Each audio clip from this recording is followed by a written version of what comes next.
자, 여러분들 이제 1-157페이지 OSI7인데요. 그 1괄호에서 OSI7의 계층별 역할 특징이 있죠. 그래서 지난 시간에 이렇게 여러분들에게 좀 간단하게나마 한 장으로 이렇게 정리를 해보았습니다. 여기에 관련되는 건 이제 추가 드리고 157페이지 한번 여러분들이 한번 읽어보시고요. 이 판서해 놓은 내용을 여러분들이 A4 용지라든가 노트엔 상황에서 읽어보시고 더 추가해서 여러분들이 하십시오. 뼈대만 여러분들에게 정리를 해드렸고요. 그 다음에 58페이지 보세요. 58페이지도 마찬가지죠. 각 계층별로 역할이라든가 여기 지금 다 설명을 해놓은 거와 마찬가지 한번 읽어보시면 여러분들 이거와 대입시켜버리면 매핑시키면 잘 될 것이고요. 그 다음에 159페이지를 한번 보십시오. 예, 159페이지 보면 여기 이제 인캡슐레이션이냐 디캡슐레이션입니다. 그 159페이지 위에 보면 좌측이 예를 들어서 송신자고 우측이 수신자라면 똑같이 송신자 수신자는 OSI7레이어를 얘를 수행을 하겠죠. 똑같은 수행이 또 하나가 있다라고 보면 됩니다. 그럴 때 여러분들이 택배를 보낼 때를 생각하시면 돼요. 물론 이 5, 6, 7계층에서는 어떤 헤더가 붙질 않아요. 왜? 전송과 관련 없이 얘네들은 뭐 데이터와 밀접한 관련이 있죠. 또 소프트웨어적이라고 했지 않습니까? 소프트웨어적이라고. 그렇기 때문에 관련이 많이 있다. 그래서 여러분들이 택배를 보내게 되면 어떨까요? 예를 들면 이렇게 되는 거죠. 자, 전송계층 이제 이 패킷을 하나 예를 들어 사과를 싼다고 봅시다. 사과. 자, 사과. 자, 사과를 보내는데 이렇게 쌌어요. 사과를 보내요. 그러면 이 사과를 전송계층에서 전송계층의 헤더로 포장을 한다고 치시면 돼요. 이렇게. 계층에 포장을 하고 그 다음에 이제 네트워크 계층에 포장을 하십시오. 네트워크 계층은 노란색으로 포장을 하는 겁니다. 이렇게. 그 다음 데이터 링크 계층에서 또 어떤 색? 빨간색으로 포장을 해야 되나요? 이번에는 그냥. 자, 데이터 링크 계층에서 빨간색으로 이렇게 포장을 하는 거죠. 물론 트레이더도 붙이고. 자, 이렇게 하나하나 계층으로 내려가면서 이 포장으로 싸서 일단 1계층으로 하게 되면 이제 트레일러도 붙여서 1계층에서 전송을 하게 되죠. 상대 측까지 똑같은 OSI7레이어를. 그래서 각 계층별로 헤더를 추가합니다. 어떤 텍스트나 여러분들 이제 이거를 어떤 내려가면서 헤더가 변경돼. 네트워크 계층에 전송 계층의 네트워크로 네트워크 헤더로 변경되고 변경되는 게 아니라 헤더가 추가되는 겁니다. 추가. 계속 내려가면 갈수록 추가가 됐죠. 계속 위에다 싼다라고 보면 돼요. 물론 싸는 거는 인캡슐레이션이라는 개념 때문에 싼다라고는 이렇게 캡슐하는 개념으로 여러분들이 설명을 드리지만 추가를 해 가는 겁니다. 예를 들어 꼬리표로 본다면 이렇게 가는 거죠. 맨 앞에가 자 이런 데이터가 있었죠. 근데 그 다음에 파란색이죠. 이렇게 헤더를 추가해 가는 겁니다. 뭐 네트워크 계층이다. 그 다음에 노란색이죠. 이렇게 추가해 가는 거죠. 그 다음에 빨간색으로 데이터 링크 계층 헤더를 추가하고 이렇게. 자, 이런 개념입니다. 그럼 이렇게 택배를 해서 싸서 상대 측까지 안전하게 택배를 전송을 했으면 받는 입장에서는 이제 어떻게 합니까? 맨 1계층부터 하나하나 패킷의 헤더를 띄어가는 거예요. 맨 앞에 데이터, 왜? 받았으면 이제 계층 위로 올라가야 되니까. 인캡슐레이션은 위에서부터 밑으로 캡슐화를 해서 쌓아 내려가는 걸 우리가 인캡슐레이션이라고 해요.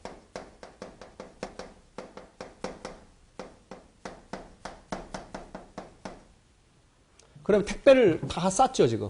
최대를 추가해서 보냈죠. 예를 보든 여러분들이 편하실 대로 보십시오. 그러면 받는 입장에서는 이제 사과를 먹으려면 하나하나 포장지를 벗겨야 되겠죠? 그래서 1계층에, 자, 1계층, 2계층에서 빨간 거를, 데이터 링크. 3계층에서 얘를 벗기고, 4계층에서 얘를 벗겨요.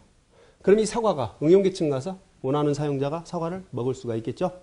이렇게 해서 이 박스를 벗겨내는 것을 우리는 뭐라고 그런다? 디캡슐레이션이라고 합니다. 역캡슐화. 얘를 지금 벗겨내는 거 얘를 디캡슐레이션이라고 해요.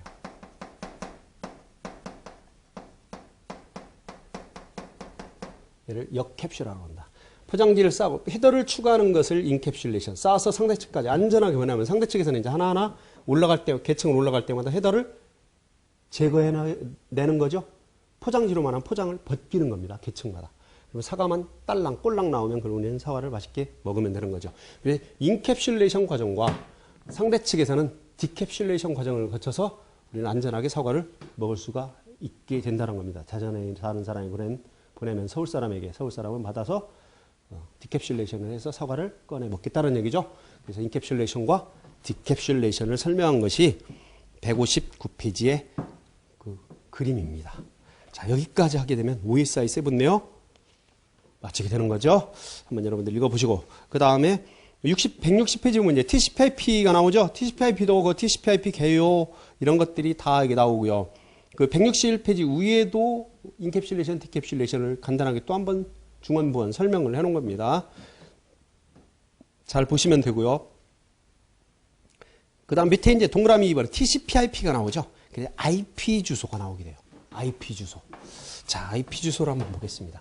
너무너무 중요하죠. 그리고 저도 보면 이제 카페에도 보면, 이기적인 카페에도 보면 여러분들이 질문을 IP 주소 서브네팅에 관련된 질문을 상당히 많이 해요. 어렵고 이해가 안 간다라는 이런 질문을 많이 합니다. 그래서 이번 강의에서는 좀 IP를 특징만을 설명을 했었어요. 전에는. 근데 여러분들에게 좀 서브네팅이라든가 IP 사용법을 좀 설명을 해 드릴게요.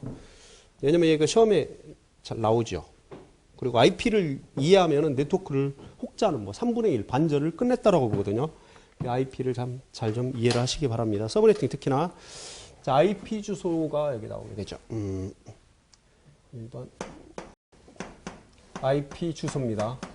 자, IP 주소가 이렇게 나와요. 물론 IP 주소에는 버전이요. IPv, 지금 우리가 현재 쓰는 것이 버전이 4입니다. 차세대 IP, IPv6도 나와 있죠.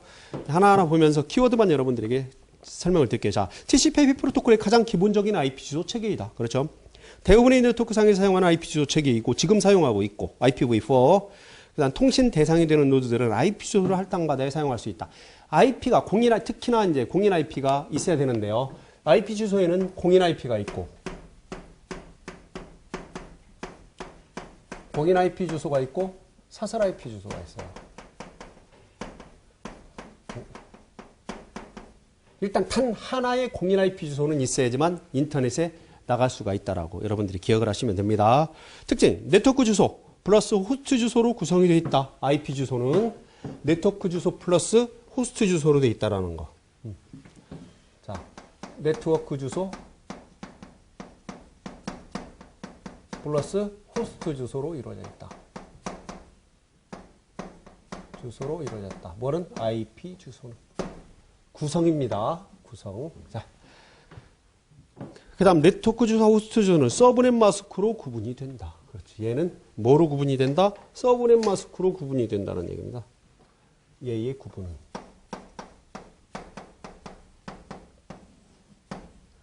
얘의 구분은 뭐로 된다고요? 구분은 서브넷 마스크.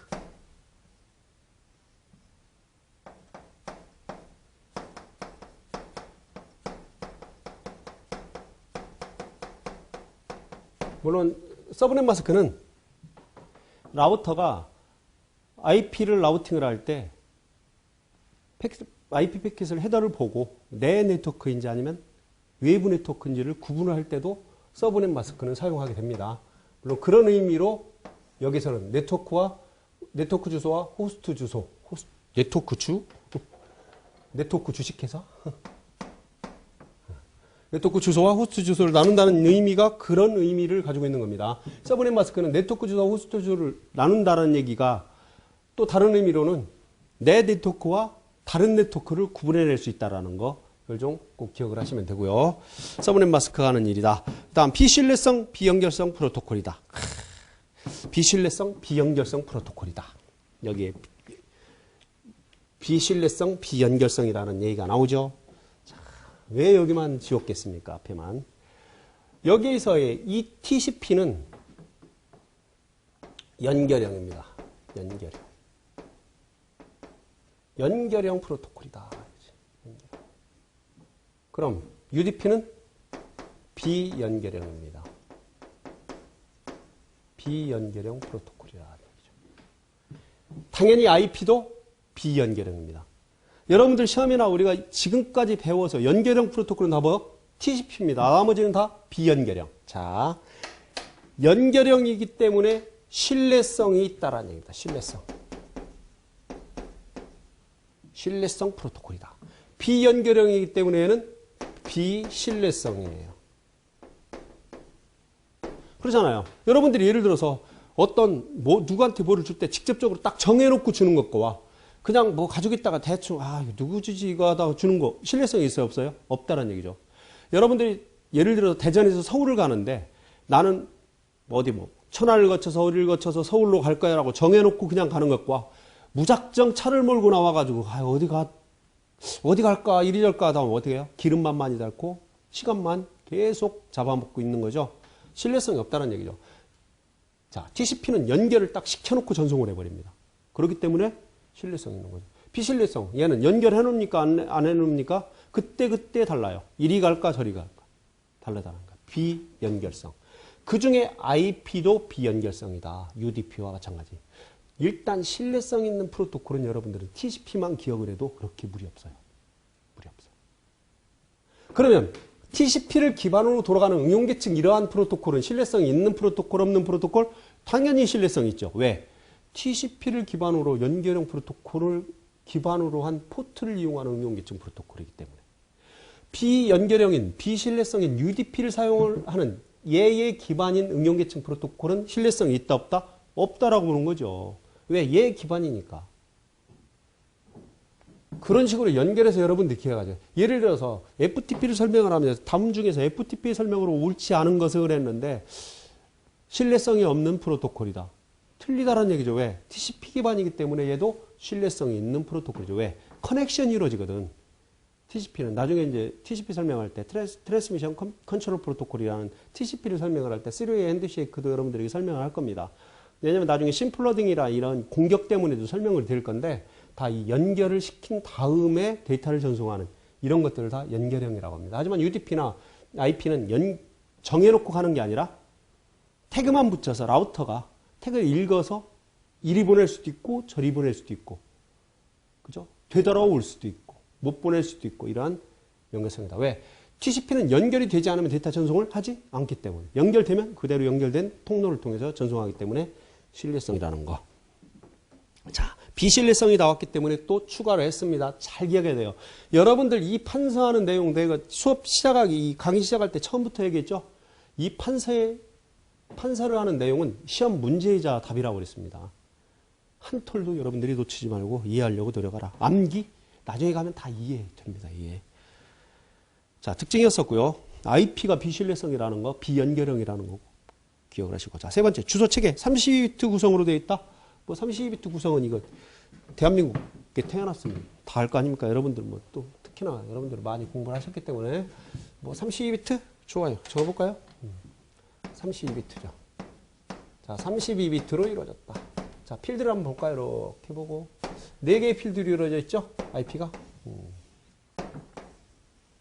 하나는 몇 비트로 이루어졌어요? 8비트로 이루어졌잖아요. 8비트로. 뭐로 표현이 돼요? 다트로, 점으로. 이렇게. 48, 32비트. 이렇게 이루어진 겁니다. 최대 255, 255, 255, 255. IP 어드레스가 255 넘어간 다음 중에 뭐, 예, 네트워크 관리사라든가 이런 시험을 보면 다음 중에서 IP 주소로 사용할 수 없는 거를 찾아내라고 그래요. 근데 빵점 막 이래. 사용할 수 있어요, 없어요? 당연히 사용할 수 있죠. 그런데 172점, 256점 이런 사용 못하는 IP입니다. 그것도 은근히 헷갈려요, 나오면. 여러분들이 헷갈리지 않겠지만. 자, 255. 왜? 2의 8승이기 때문에 255를 넘을 수가 없어요. 256개잖아. 그죠? 제로에서부터 255니까. 그것도 잠깐 기억을 해 주시고요. 뭐로 표현이 돼요? 10진수로 표현이 되죠? 10진수. 10진수잖아요. 물론 얘는 컴퓨터가 알아들을 때는 2진수로 표현이 되죠. 255는 8비트니까 어떻게 돼요? 8비트니까 얘가 8비트를 얘만 8비트로 한번 표현해 볼까요? 이렇게 8비트로 이렇게 돼 있잖아요.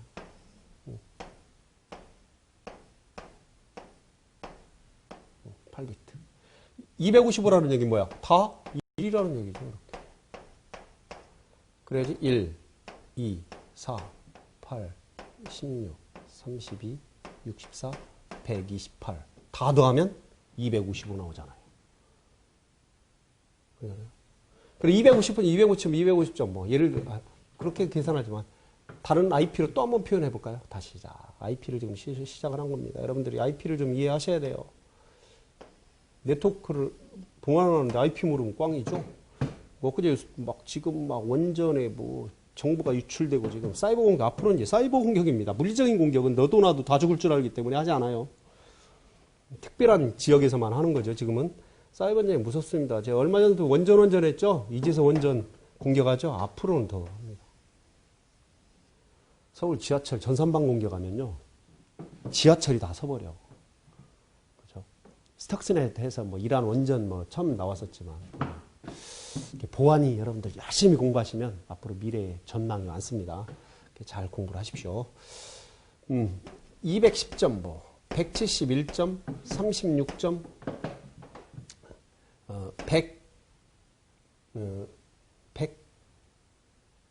100이라고 합시다. 이렇게 100. 그럼 8비트 위에 100을 표현해 볼까요? 100. 8비트로. 8비트로 100을 한번 표현해 봅시다.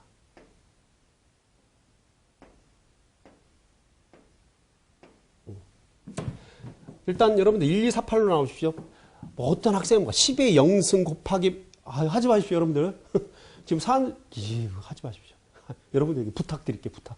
그거 하지 마세요. 그냥 1, 2 이전의 십진법으로 1, 2, 4, 8, 16, 32, 64, 128 하면 끝나요. 이렇게. 자, 100이면 어때요? 일단 128이면 100 넘잖아요. 제로예요. 자, 64는 하여튼 큰 건 들어가겠네. 얘네한테 1 줘야 되겠네. 64에다 뭐 더하면 100 돼요? 얘 더하면 얼마야? 96이죠. 얘도 1 돼야 되겠네. 96. 그럼 4만 더 나오면 되겠네. 여기는. 나머지 다 제로, 제로, 제로, 제로. 맞나요? 하여튼 맞는다고 맞을 건데 맞는다고 칩시다. 자, 이런 식으로 100으로 비트로 표현하죠. 물론 컴퓨터는 이런 식으로 알아듣죠. 라우터는.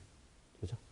하지만 우리가 인간을 위해서 10진수로 표현하는 것이다. 뭐? 10진수로 표현이 된다. 10진수. 하지만 이렇게 2진수로 표현해서 할 줄도 알아야 됩니다. 보십시오. 아시겠죠? 또 하나 봅시다. 일단 8비트 단위인, 자, 8비트. 하나의 비트는 몇 비트로? 8비트로 이루어졌다고 그랬어요. 옥텟. 하나의 옥텟이라고 그러고, 필드라고도 하고 그렇게 표현합니다. 뭐로? 점으로, 낫으로 표현이 된다. 낫을 사용하여 구분, 10진수로 표기한다. 나왔죠? 자, 162페이지 보면은, 자, 168점, 120점, 63.1, 211점, 203점, 170점, 223 등을 표기할 수가 있다. 그 밑에 2진수로 표현해놨죠? 여러분들 하실 수 있어야 됩니다. 옆구리 찌르는 문제로 이거 나올 수도 있어요. 2차에서. 왜? IP는 너무나 중요합니다. 너무나 중요하기 때문에. 자, 그 밑에 이제 IPv4의 클래스의 범위입니다. 자, IP 주소인데 이제 클래스의 개념이 나와요. 여기서 클래스의 개념. 자, 클래스의 개념. IP의 클래스의 개념이다.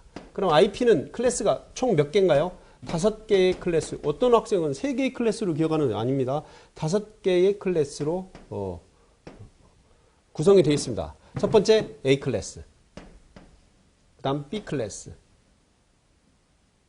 그 다음 C 클래스, D 클래스, E 클래스. 이렇게 5개 클래스죠. 범위를 한번 볼까요? A 클래스는 0에서부터, 물론 뭐 1부터 해도 상관없습니다. 0에서부터 126까지. B 클래스는 128에서부터 191까지. C 클래스는 191에서 223까지. D 클래스는 224에서 부터 239까지. 그 다음 E 클래스는 240부터 끝에 255까지 이렇게 되어 있습니다. 그래서 이렇게 5개의 클래스로 이루어졌어요. IP 어드레스. 0부터 126, 128에서 191, C 클래스는 192에서 223, 그 다음 D 클래스는 224에서 239, E 클래스는 240에서 255에서 5개 클래스로 이루어졌죠. 자, 이렇게 됐는데, A 클래스가 126으로 끝나고 B 클래스는 128이면 127은 어디로 갔어요? 특수 IP 어드레스라고 해서 루프백 어드레스가 존재하게 됩니다.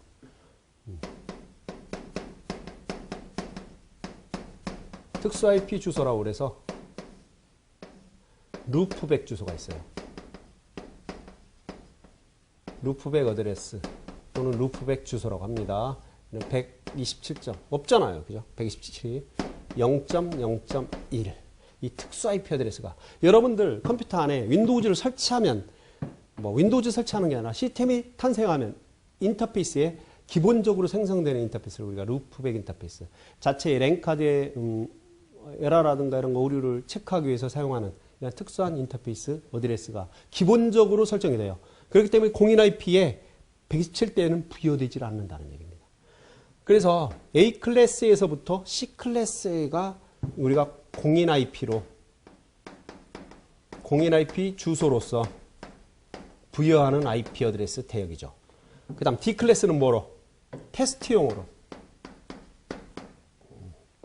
멀티캐스트용으로 멀티캐스트용으로 사용하는 클래스고요. 이 클래스가 우리가 테스트 연구용이나 시험용으로 사용하는 IP 클래스 대역입니다. 자, 기억을 하셔야 되겠죠. 중요합니다. 뭐 중요하니까 다 적죠. 여기 판사하는 내용 중에는 중요하지 않은 내용이 하나도 없다고 그랬죠. 다 중요하죠. 다 구분하셔야 되고요. 자, 이렇게 됐어요. 이게 공인 IP 대역의 클래스예요. 그런데 여기 보면은 봐. 공인 IP 대역이 있고 사설 IP 대역이 있죠. 자, 클래스의 개념에서 자, 사설 IP를 볼게요. 자, A 클래스에서의 사설 IP 대역은 얼마냐면요. 10점 빵점 빵점 1에서부터 10점 25점 25점 255가 사설 IP 대역입니다. 그 다음 B 클래스 대역에서는 172점 16점 빵점 1에서부터 172점 31점 빵점 1대 아유 빵이 아니죠. 255점 255까지가 B 클래스 대역에서의 사설 IP입니다. 그 다음 C 클래스에서의 사설 IP 192점 168점 빵점 1에서 192점 168점 255점 255까지가 C 클래스 대역의 사설 IP 주소 대역입니다. 그러니까 공인 IP 주소 대역에서도 이 안에 사설 IP 대역으로 빠져서 공인 IP로 주소로 부여하지 않는 대역이 이렇게 있다는 얘기입니다. 이렇게 있다는 얘기죠. 뭐 이것도 좀 꼭 기억을 하셔야 됩니다. 사설 IP 대역. 여러분들은 뭐 인터넷 공유라든가 보면 그 시작이 실행해서 명령 프로포트로 들어가셔가지고 IP 컴피그 슬래시 5를 하게 되면 대부분 다 이 대역의 IP가 나옵니다. 190점, 168점대 또는 170점, 16점대 또는 10점 빵점 대역이 그대로 보이게 되죠. 왜? 공인 IP에서 공인 IP 하나를 가지고 여러분들이 사설 IP를 가지고 인터넷에 나가기 때문에 그럽니다. 매핑돼서. 이게 NAT나 또는 PAT 방식으로 작동하기 때문에 그렇게 되는 거거든요. 자, 그렇게 볼 수가 있다. 그러면 여기에서의 0에서 126, 128에서 191, 191에서 223, 224에서 239, 240에서 255 얘가 뭐를 뜻하냐? 첫 번째 필드를 뜻하는 거예요. 여기. 얘를 뜻하는 거예요. 그렇다면 210점, 111점, 36점, 100은 몇 클래스 IP 어드레스예요? 어디에 해당돼? 212. C 클래스 대역의 IP 어드레스로 여러분들이 아시면 됩니다. 물론 이런 액면으로 딱 봤을 때 이런 개념으로 클래스를 봤을 때 그렇다는 얘기입니다. 또 다른 면으로 예를 들어서 얘를 봐. IP 주소는 네트워크 주소와 호스트 주소로 나눠준다고 그랬습니다. 자, 첫 번째 필드를 네트워크 주소로 네트워크 주소로 사용하고 나머지 이 세 개의 필드를 자, 호스트 주소 호스트 주소로 쓰는 얘는 무슨 클래스예요? A 클래스라고 그럽니다. A 클래스. 10진수 숫자로 표시했을 때 210으로 시작하면 얘는 C 클래스라고 하지만 얘를 네트워크 주소를 사용하고 나머지 세 개의 필드를 호스트 주소 사용하는 것을 우리는 몇 클래스? A 클래스라고 그래요. A 클래스라고. B 클래스는 첫 번째와 두 번째 필드를 네트워크 주소로 사용하고 세 번째, 네 번째 필드를 호스트 주소로 사용하는 것을 B 클래스. B 클래스. 설명으로 드리겠습니다. 그냥 B 클래스. 그러면 C 클래스는 우리가 가장 많이 사용하죠. 첫 번째, 두 번째, 세 번째 필드까지를 네트워크 주소로 사용하고 마지막 필드만 호스트 주소로 사용하는 것을 우리가 C클래스라고 그러죠. C클래스. 그렇기 때문에 서브넷 마스크가 그거예요. A클래스는 얘를 다 마스킹을 하겠다. 255.0.0.0. 호스트 수가 엄청 나오게 되는 거죠. 그다음 B클래스는 얘도 255, 얘도 255 다 마스킹을 하겠다는 거죠. 0.0. C클래스는 가장 많이 보는 서브넷 마스크죠. 255. 255.0. 마스킹이라는 개념은 그렇게 뭐라고 했습니다. 마스크를 한다는 것은 제한을 한다는 겁니다. 마스크는 리눅스에서도 유마스크라는 게 있죠. 그만큼 유니버설 마스크, 그만큼 제한하라고 주겠다는 얘기야. 자, 첫 번째 필드를 255로 제한을 마스킹을 시켜봤어. 왜? 최대 수치가 255까지밖에 안 나가지 않습니까? 255를 다 마스킹을 했어. 그럼 얘 쓸 수 있어요? 없어요? 없다라는 얘기예요. 두 번째 필드 제로 마스킹이야. 다 255개 다 256개죠. 개수로 보면 다 쓸 수 있어요. 제로 다 쓸 수 있어. 다 쓸 수 있어. 얘네들 세 개 필드를 255 곱하기 255 곱하기 255 하면 A 클래스 IP 어드레스 숫자가 나옵니다. B 클래스 볼까요? 얘 255로 다 제한했어. 얘 255 중에 255를 다 제한했어. 제로개 제한했어. 제로개. 둘 다 쓸 수 있다는 거죠. 255 곱하기 255 하면 65,536개가 나옵니다. 제로에서부터 60535까지. C 클래스는 다 제한했어. 255. 255 다 제한했어. 255 다 제한했어. 제로개 제한했어. 그러니까 255개 다 쓰라는 얘기예요. 그러니까 C 클래스의 개수는 몇 개야? 제로에서부터 255니까 개수로는 256개죠. 개수로. 쓸 수가 있다는 얘기예요. 쓸 수가. 물론 여기에서 이제 이렇게 나눌 수가 있어요. 맨 앞에 주소를 네트워크 주소로. 그리고 맨 뒤에 얘를 브로드캐스트 주소로 쓰죠.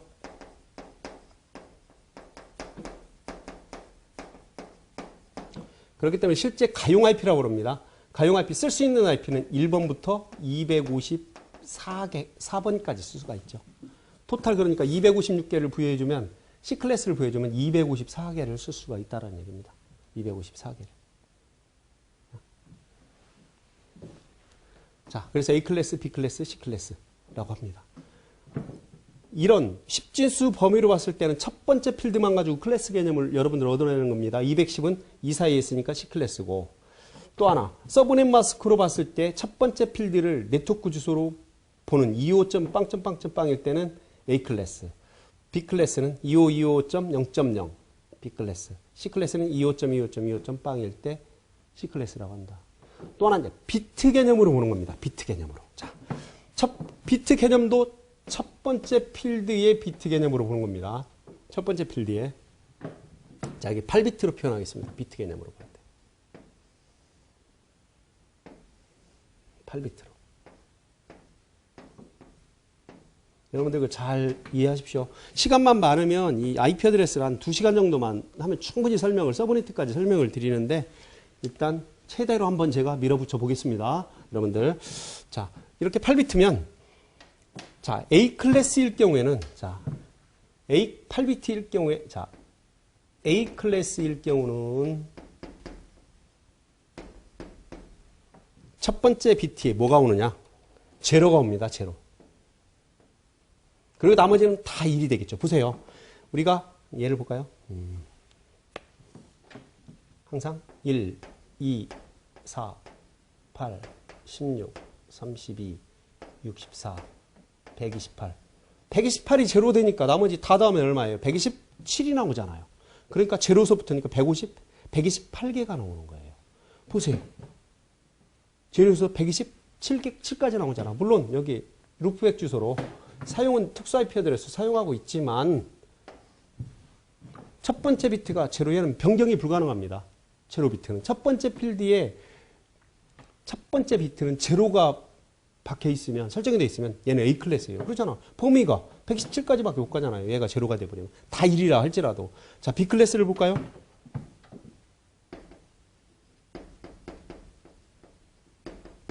C 클래스도 미리 적읍시다. 클래스.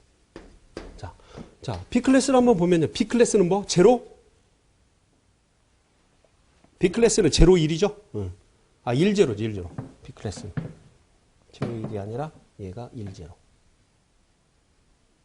자, A클래스는 제로예요. 첫 번째 필드가 제로.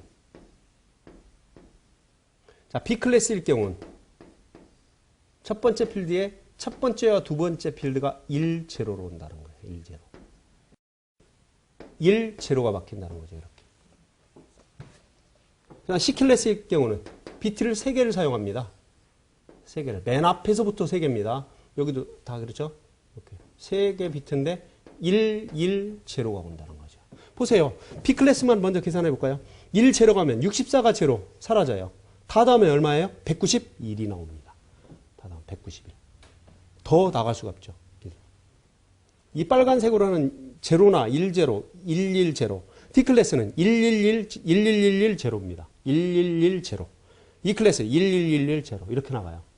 우리가 여러분들은 이제 C클래스만 기억을 하면 되기 때문에 이렇게 기억하는 거죠. 자, 클래스 개념 지금 3개 나왔어요.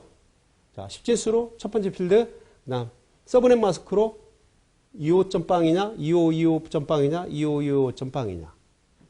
그 다음 비트로 나타냈을 때 제로가 오면 A클래스, 1, 제로가 오면 B클래스, 1, 1, 제로가 오면 1, 1, 제로가 오면 C클래스, 1, 1, 1, 1, 제로가 오면 D클래스.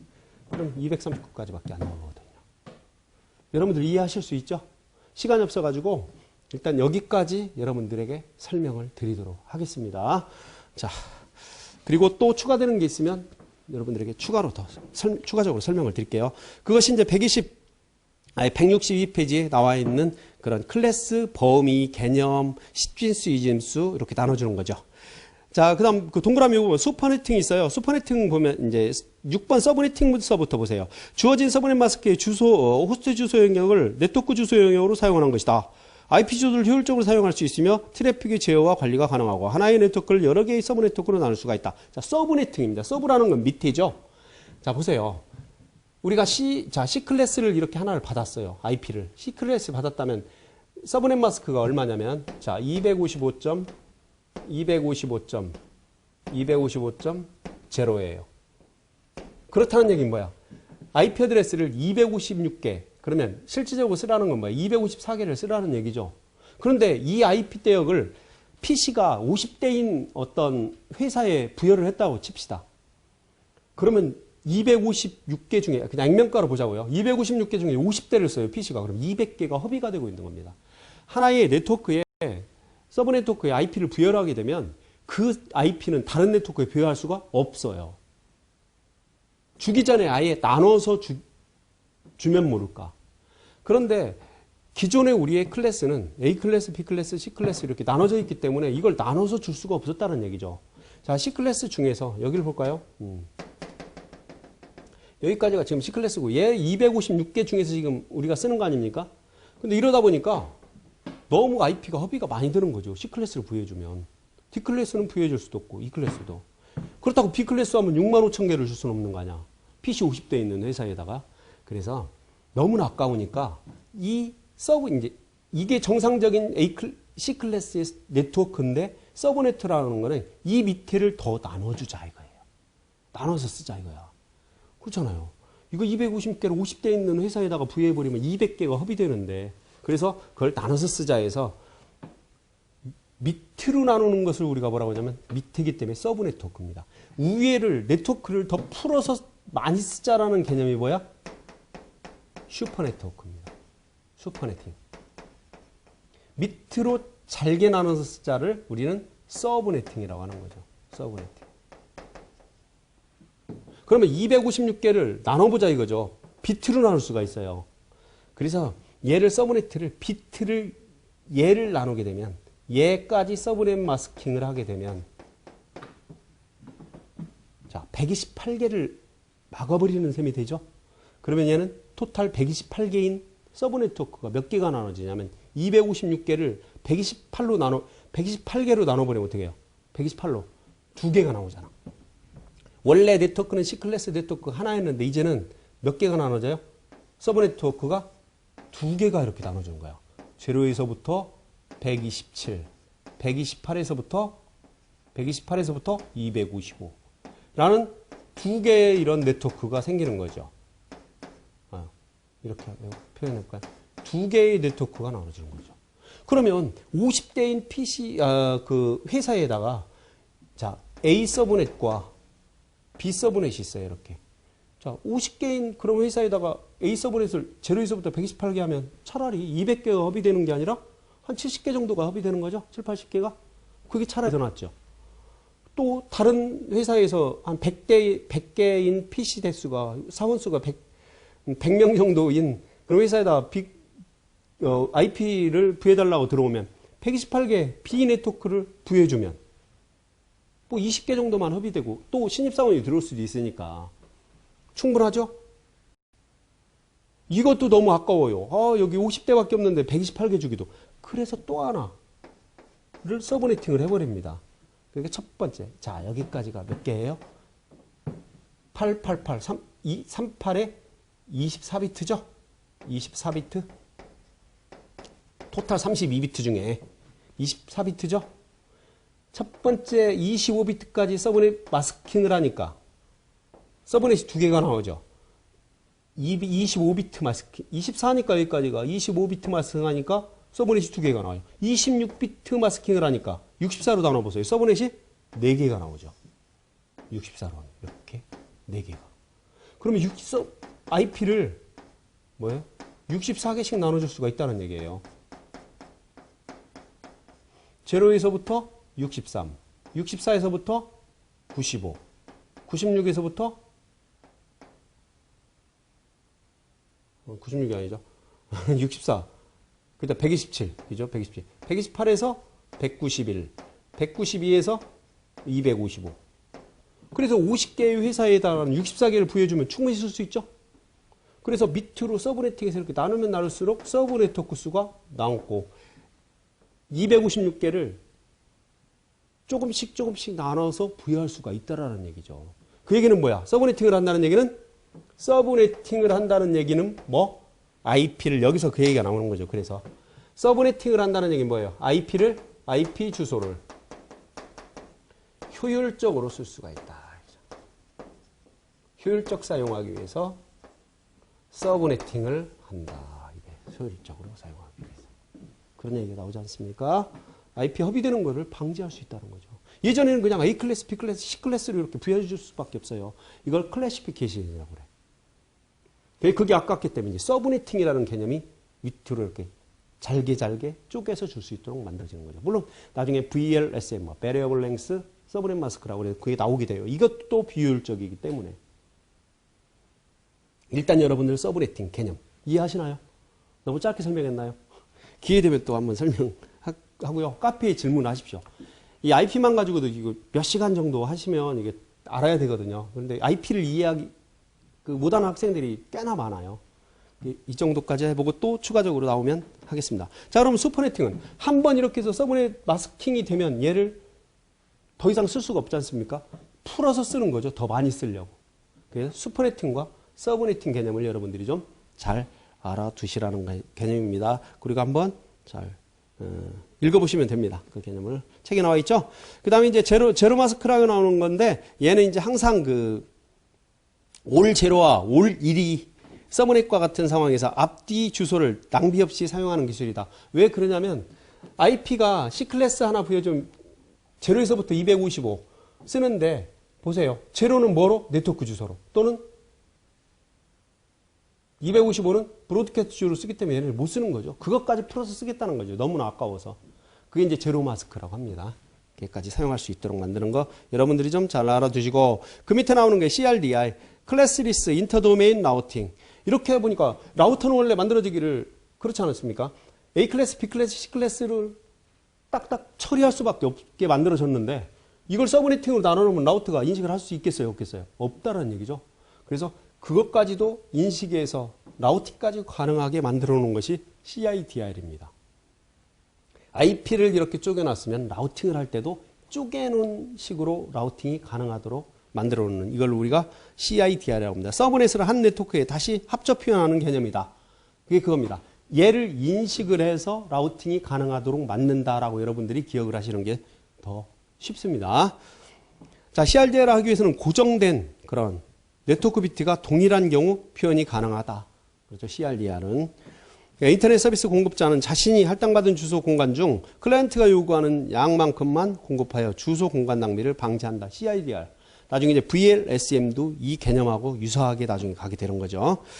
자, 그 개념만 보시고 한번 여러분들 읽어보세요. 여기까지는.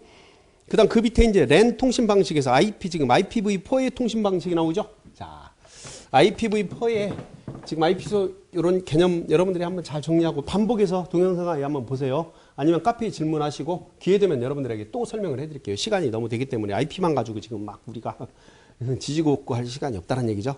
근데 여기에 보니까 이제 IPv4에 통신 방식이 있어요. 통신 방식. 얘는 꼭 알아두셔야죠. IPv4에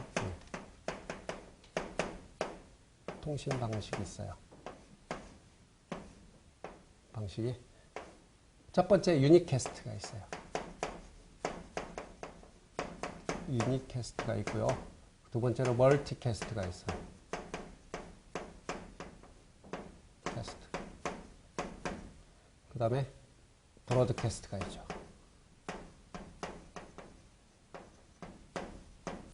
자, 이 세 가지가 있습니다.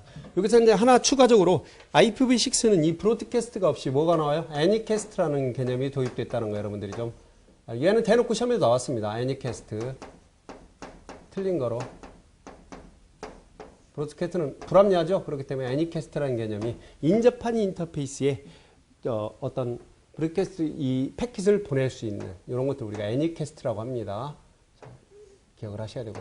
얘는 뭐? IPv6에서 차세대 IP 버전 6에서 애니캐스트를 도입하고 사라졌습니다. IPv6에서 브로드캐스트는. 다만 얘네들은 지금 뭐야? IPv4를 얘기하는 거예요. 유니캐스트, 멀티캐스트, 브로드캐스트. 유니캐스트는 뭐? 한 놈만 팬다는 얘기죠. 자, 보세요. 여기에. 이쪽을 막 많이 사용합시다. 꽉 차게 사용해요. 얘네들 그냥 두고. 아, 그러면 이쪽에서 하나 짓고 이쪽으로 갈까요? 여기서 합시다. 아, 이쪽에다 하자. 지우고 합시다. 이쪽에다. 자, 기왕에 하는 거. 자세. 자, 얘들은 지우고요. 중간만 남겨놓고 이쪽에다 하겠습니다.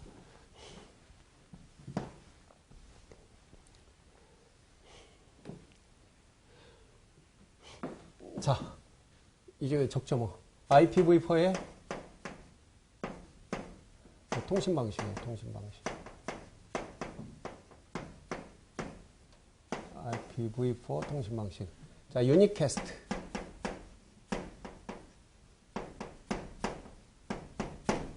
멀티캐스트.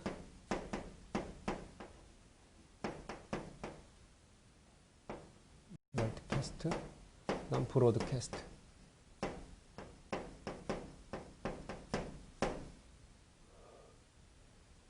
캐스트. 이런 방식으로 통신하게 됩니다. 브로드캐스트는 한번 들어봤죠? 앞에서 IPv 맨 마지막 주소를 브로드캐스트 주소로 쓴다고 그러지 않습니까? 자, 유니캐스트는 뭐냐? 한 놈만 팬다죠. 자, 여기서 어떤 사용자가 어떤 단말기나 어떤 장비가 통신을 하는데 이렇게 하는 겁니다. 이렇게 A, B, C, D가 있어요. 그러면 유니캐스트는 뭐냐면 단둘이 하는 겁니다. 그죠?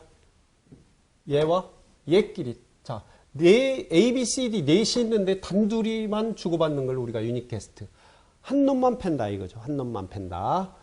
멀티캐스트는 특정 다수를 팬다 이거야. 특정 둘 이상을 팬다는 거죠.